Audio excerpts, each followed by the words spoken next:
En Guyane, il est important de jouer sur les protections solaires passives des bâtiments, notamment sur les façades, mais aussi sur les vitrages. On peut voir ici sur cette façade derrière moi, grâce au relevé de la caméra thermique, une différence d'environ 10 degrés entre une façade exposée au soleil et une façade à l'ombre. Donc là, on voit il est environ 11 heures, le soleil il est haut dans le ciel, les protections solaires sur les façades sont efficaces.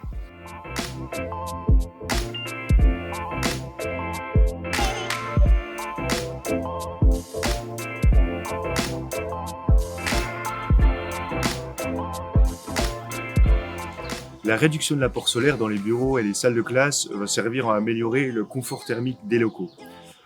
Ici, les améliorations se situent surtout au niveau de l'ajout de films solaires sur les vitrages, mais aussi l'ajout de stores mécaniques à l'intérieur des locaux, qui va servir en fait à empêcher le rayonnement solaire d'entrer à l'intérieur des locaux.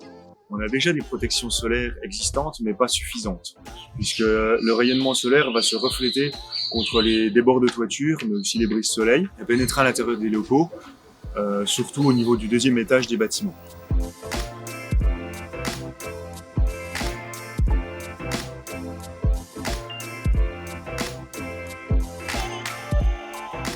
Souvent, la difficulté, ça va être de trouver l'équilibre entre la protection solaire et l'entrée de lumière naturelle.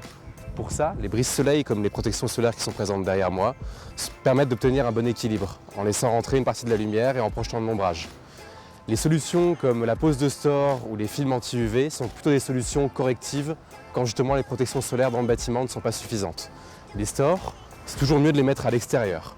Dans notre cas, à nous, à l'Université de Guyane, on ne pouvait pas, ils ont été placés à l'intérieur.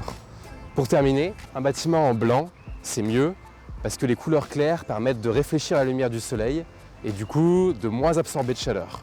Donc un bâtiment de couleur claire, c'est toujours mieux.